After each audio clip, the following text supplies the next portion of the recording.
So someone asked me if I color grade my footage, and the answer is yes, I do. And here's a quick comparison side by side.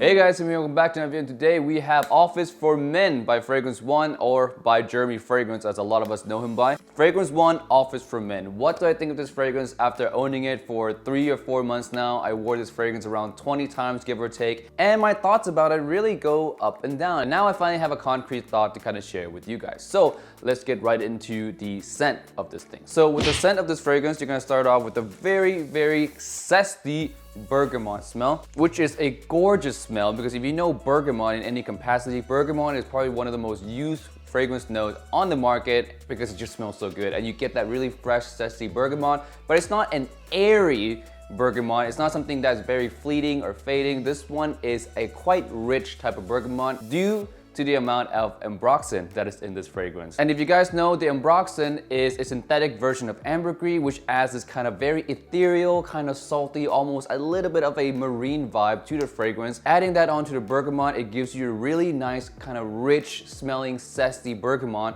off the top, which is really, really attention grabbing. God, it smells really, really good. And behind it all, you're gonna smell a slight bit of iris, a touch of clean iris that reminisces a lot of Prada L'Homme. It really takes inspiration from the iris in Prada L'Homme. It does not smell anything like Prada L'Homme. I'm just saying the iris is taking a little bit of an inspiration from Prada L'Homme. So it gives this really nice, clean iris, nothing lipsticky at all. You won't get any of the Dior Homme type of iris in here, none of that. It smells extremely clean and it adds a nice bit of texture to the back of the fragrance. Now, behind all of that, as the fragrance dries down, you're gonna get more and more of the woody notes, and the pepper notes start to shine through a little bit more as well, giving it more of a spicy, woody, masculine vibe, which to me smells really nice. Now, that being said, this fragrance actually doesn't develop all that much past this point in time. So from the mid to the dry down, the fragrance stays quite linear. It just smells softer and softer over time. The biggest change comes from the opening to the mid, where you lose a little bit of that citrus, lose a little bit of that freshness in exchange for spiciness and woodiness. But from the mid to the end, smells pretty much the same, just weaker over time. Now, for me, the scent itself is really, really good. I quite enjoy the scent. From an objective standpoint, let's say price, nothing else matter, the scent alone smells spectacular. It smells really good. Anyone who have had smelled this fragrance actually really like it. The common nose is not anyone that knows fragrances. The general public out there quite enjoy Office for Men, which makes it really, really mass appealing. That's something Jeremy was trying to go for, and he nailed it right on the dot. Now, from my personal opinion, this fragrance, if I was to really, really easily describe this for you guys, the frag heads, this is like a Frankenstein fragrance that combines some of the best notes from each of the popular fragrance, mesh them together and create something that's sort of new, but has nuances of fragrances that you smelled before. Like I say, Prada L'Homme, Sauvage, Aventus has borrowed nuances from those three fragrances mainly to create Office for One. The iris and clean vibe comes from Prada L'Homme, of course, is in here. The ambroxan, the smooth bergamot from Dior Sauvage is in here. None of the shower gel though. There's no shower gel vibe in this fragrance at all, so don't worry about that. It just takes the smoothness of the dry down of Sauvage. And from Aventus, it takes kind of the structure and the feeling of the fragrance. So you know how Aventus starts off with a very nice blast of something very fruity and fresh, and it dries down to a more woody, more toned down, darker tone. This fragrance has slightly the same type of structure. So it borrows traits from those three fragrances mainly, but it smells nothing like those three fragrances at all. I'm just saying there are traits that reminds you of those three. This one does not smell like a clone of those ones. I have to repeat that many, many, many times simply because there will be some people in the comments still that says that, oh, it's just a clone of that. Oh, it's just a clone of this. It's not a clone of anything. It's a Frankenstein fragrance that takes nuances from other fragrances, blends them together, and creates something of its own. Moving on to my experience with this fragrance, once I first smelled it, it was quite impressive. I enjoyed it wholeheartedly. I can see myself wearing it. I enjoy wearing it myself. My one biggest problem with this fragrance at the start was when I wore it for my first week, I got bored of it super, super fast. It's not the type of fragrance that has enough uniqueness for me to kind of want to wear it all the time. But this is a fragrance that has a lot of utility, and I love that word utility because normally fragrances with utility you're gonna use a lot more. This one can be used in majority of situations, which is why I gravitate and grab and put it on so much. 20 times is quite a lot for me to wear a fragrance. But yeah, my my first initial week with it, I got really bored of it. I stopped wearing it for a while. And after 2-3 weeks of not wearing it, I started to pick it back up again. I'll start wearing it once a week or twice a week just because it just works. For me, sometimes I just want something that just works. For simple times when I'm going to the office, I'm having a busy day or a stressful day, I just want something that just works and I can trust in Office for Men to always deliver the same type of result, and we'll get into more of those details in a little bit. But yeah, I like Office for Men a lot. It's not a love for me per se, because I do still get bored of it if I wear it too much, so it's not an absolute love, but it's a fragrance that I can see myself just having forever and using forever, because it just have that much of a utility factor that I'm going to be keeping this one around for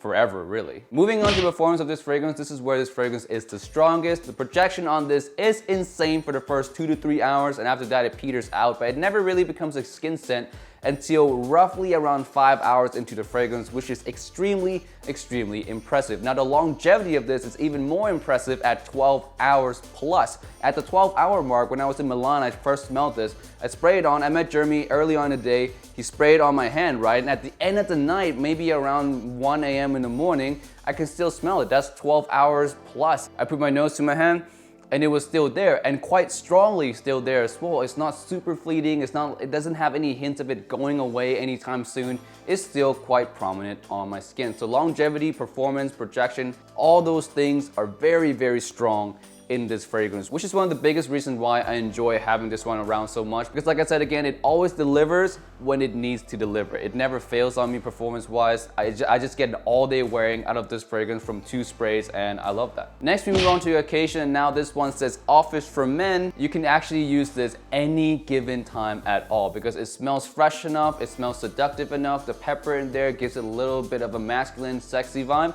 in this fragrance as well. You can use this anytime. I use it for office mainly, of course, because I do spend most of my life in the office, so I use this mainly in the office, but I wouldn't mind using this on the nights out. I actually used it once on a nights out. It smells completely fine. For season, this is an all season long fragrance. Despite it smelling more on the summer side, the longevity and projection makes it so strong for all season wear. Summer, spring, fall, winter doesn't really matter.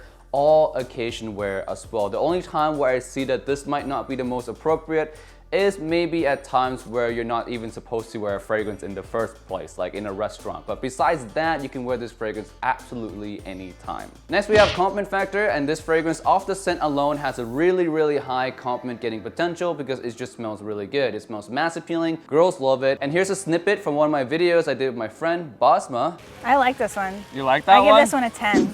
No way. I really like this one. No. Yeah. This one's, yeah. Oh my God. It smells like love. Does it smell like love? I like this one. No. Oh my God. Keep talking, ma'am. I really like it. It smells like I really like it. You just really I don't like know. What do people usually say about these things? I can't stop smelling it. You can't stop smelling it? All right, so that's a 10 out of 10. Can you move forward a little bit? But it smells a little bit more faint than the other one, so like I feel like this one would go away faster, but I'm not sure though. That one was Jeremy Fragrance Office for Men. He's also a YouTuber. He is the biggest fragrance YouTuber, and this was his first ever fragrance release. And you gave it a 10 out of 10. I like it. Well, you hear it first, Jeremy. Wow, you really know what you're doing, I guess. 10 out of 10. Wow, 10 out of... I'm gonna keep this one. You can keep that. You can keep that. She enjoys it. She thinks it smells like love. And this fragrance at the end of the video actually made the second place of her most favorite fragrance she smelled that day. First one being Dior Sauvage EDT, but this one being second place, which is really saying something because this one went up against Bleu de Chanel, went up against other Sauvages, and came out second place. So girls genuinely love this fragrance. I'm sure if you watch other reaction videos that people go on the street and test this one out on the street, girls actually really enjoy this fragrance, and that's due to the scent. It's just a really masculine scent. Masculine, fresh, sexy scent with a lot of character. It doesn't smell too safe for the office. Even though it's an office fragrance, it doesn't smell way too safe. And it doesn't smell way too daring that is all the way out there as well. It nicely fits in between, and girls really love that. Now, from my personal wearing, out of around maybe 20 wearings, I got 2 compliments, so that's around 10% compliment getting ratio for those of you who care about the numbers, which for me is not bad. I half expected to get more compliments because this fragrance was hyped so much for me, It does have, again, high compliment getting potential, but there's a lot that goes into getting a compliment. So there's a lot of personality involved, a lot of situational stuff involved, but 2 out of 20 times or 10% really is not bad for me. Some designers don't give me any compliments at all, so this is definitely better than most designers already from my personal experience anyway. Definitely not a super all-star for me in terms of compliments. Aeros Flames, for example, is a super all-star for me. For some reason, that one gets me just ridiculous compliments. I tend to get a compliment almost every time I wear Aeros Flames. This one, 10%, not so bad. Not all-star, but definitely not below average either. Next, we have the pricing of this fragrance. This is where a lot of people have grief over this fragrance. $180 for 100 ml of this niche fragrance. Hell, some people don't even want to call this niche fragrance. That's how much they don't like Germany. Some people don't like calling this niche fragrance, but I'll call it a niche fragrance because niche fragrances are fragrances made by company that only make scent related stuff or make mainly scent related stuff. So like Creed makes mainly fragrances, but they also make tote bags and leather stuff for those fragrances. That counts as being a niche company. Fragrance One only makes fragrances, so it's niche. I'm gonna call it what it is. So the price, 180 for 100 ml. Is it expensive?